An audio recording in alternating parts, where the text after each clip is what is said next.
খারাপ, যদি না খাও তাহলে শরীরটা তো আরো খারাপ করবো। না আমি খাবো না।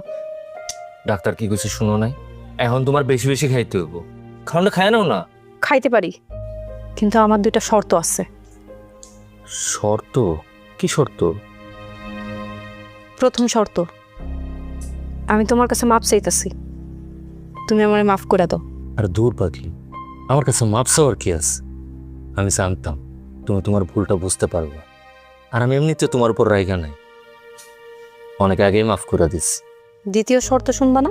তৃতীয় শর্ত কি? তোমার অনেক ভালোবাসতে হইব। আমি এমনিই তোমার অনেক ভালোবাসি, আর ভবিষ্যতেও তোমার আমার জান প্রাণ সব কিছু দিয়ে ভালোবাসো।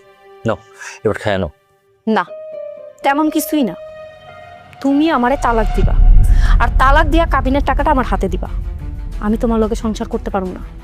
আর তুমি যদি আমার কথা মতো না চলো, তাইলে আমি বিষ খেয়ে আত্মহত্যা করবো। এখন তুমি চিন্তা করো, আমি পয়সা থাকবো নাকি মরে যাবো। শিউলি, এত কিছুর পরও তুমি আমার এরকম একটা কথা কইতে পারলা? পারছি। যত তাড়াতাড়ি সম্ভব তুমি কাবিনের টাকাটা জোগাড় করে আমার এই বাড়ি থেকে বিদায় করো। আর কাল আমি আমার বাপের বাড়ি যাইতাছি, আমি আর আসবো না। আল্লাহর হস্তে আমারে মুক্তি দাও।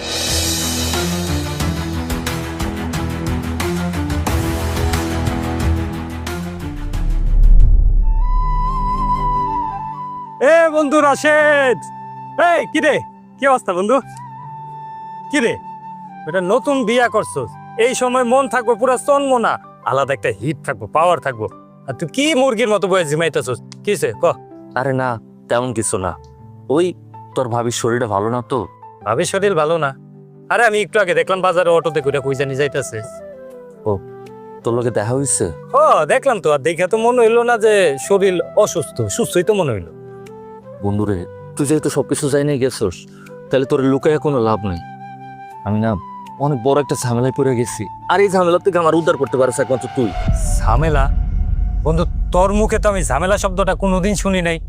কি হচ্ছে আমার বুঝায় কত ক? আমি শিউলির বিয়ে করছি আমার নিজের পছন্দ, আমার মা আর বোনের কথার বিরুদ্ধে গিয়া। ও আমার সংসারে থাকতেছে ঠিকই, আঙ্গুলোকে খাইতেছে ঠিকই, কিন্তু ও আমার বোন। আরে বউ না মানে? বুঝলাম না, তোর বউ এ কি হচ্ছে আমার খুইলা কো, বাইঙ্গা কো। তাইলে শোন, আমার বাসর ঘরের দিন ওর সাথে আমার শুইতে দেয় নাই, আমি মাটিতে আলাদা শুইছি। এরপরের দিন থেকে আমার মার সাথে যা মন চায় তা ব্যবহার করতেছে, আমি কিচ্ছু কই নাই। আমি ভাবছিলাম হয়তো বাপের সাইডে আইছে নতুন বাড়ি, তাই মানে নিতে পারতেছে না, কিন্তু আসলে তা না। ওর আরেকটা প্রেমিক আছে, আজকে তো আমি নিজে হাতে নাতে কর দিলাম। আমি দেখি